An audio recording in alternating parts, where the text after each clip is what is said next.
But he is wearing this cute little dress that I made. It's very, very short and frilly at the bottom.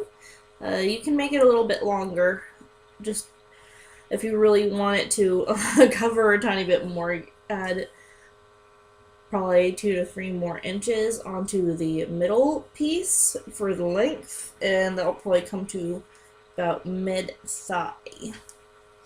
So for him, he's got a 4-inch piece right here. So about 6 to 7 inches will be great if you want a longer one. So right now I'm just going to go over some basic materials, and I make all of his clothes by hand. I don't use a sewing machine because I do not own one, and I don't think I'd have room for one even if I did. Sorry, my nose itches. So I'm going to go over the tools that I use for this project. Obviously, I've got him some matching undies that I've made. I don't know how well you can see those, but they're kind of cute.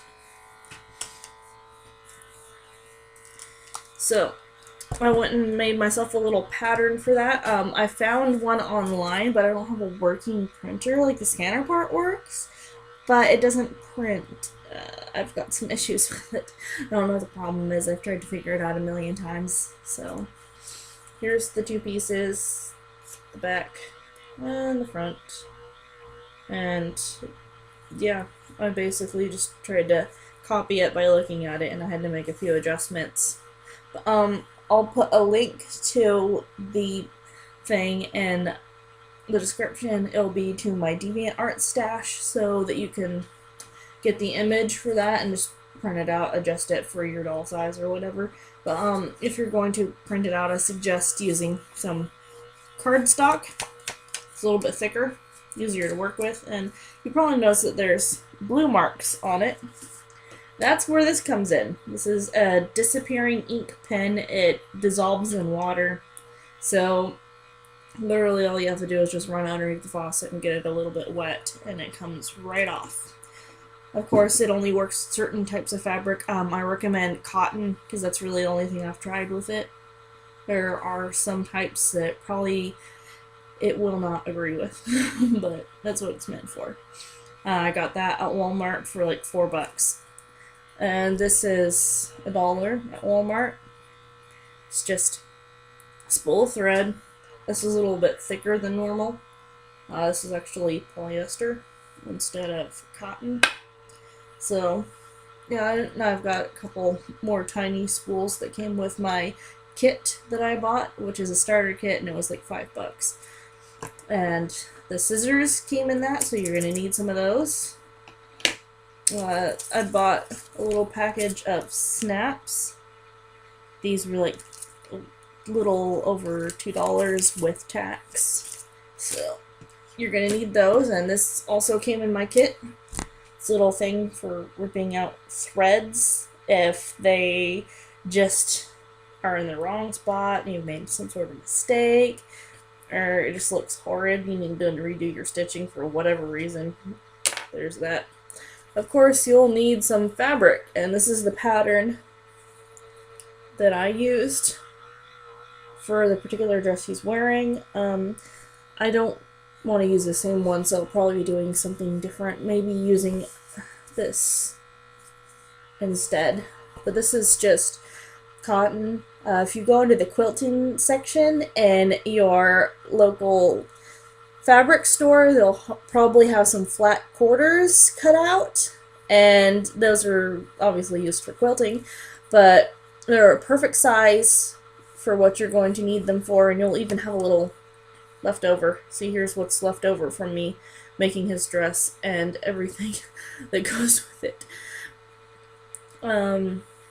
I do plan on making some other parts for him. I want to make a headband, so I'll probably do that in a separate video if it works out. And here's some optional pieces. Obviously this is elastic. This is just a little elastic band. This is for if you want part of whatever you're making to be stretchy. This works great for MSD like arm sleeve things, and for waistbands on yosds or tinies. But if you want a waistband or something like that for a different size doll, like a bigger one, I suggest getting some that's thicker, maybe like a half an inch thick or something. This is super thin, but it's still useful. I also got this at Walmart for pretty cheap. And I got a couple different types of lace. This is the type of lace I actually used for this particular dress. And here's a bigger type of lace. And if you have a smaller doll, this actually would be great for just using as a strap on tank top or something like that. Or you could actually use it for the bottom of a dress or something. I don't know, I've used it for a bottom of a dress before, but I haven't really bothered using it for a type of tank top or anything like that, but it would work just fine for that. I've also got this type of lace, which I'm almost completely out of, but I use this on other types of projects that I've done. So this is some ribbon. You can get that if you want, but you don't really need it. I'm not using this in this project, but that's just an option if it's something that you want to make. You can use these to make like teeny tiny little bows if you want to add some onto your undies or whatever else you're going to be making. Obviously, you're going to want some measuring tape. You're going to need your doll so that you can measure the size and just make sure that the outfit's going to fit, because it's really hard to get a dress to be the right size if you don't have the doll, even if you have the measurements. So, of course, you're probably going to need some cardstock so you can make the underwear thing. You can also use it for writing down some details, so you're going to need your pencil. And you can write down your measurements, whatever else you need. Sketch out any type of patterns that you might want. And you're going to need a pin cushion with some pins and needles, obviously. And I use a ruler so that I can kind of make sure that my lines are going to be straight when I cut. And I do little teeny tiny dots all along my fabric, which is why you can see blue marks all up and down my ruler. If you want something that's a little bit easier and less time consuming, I suggest getting a cutting mat and this thing that you use to cut your fabric. It looks kind of like a really weird pizza cutter, but I don't know what it's called. I don't have one. All I'll have to do is splice in a picture here somewhere or something.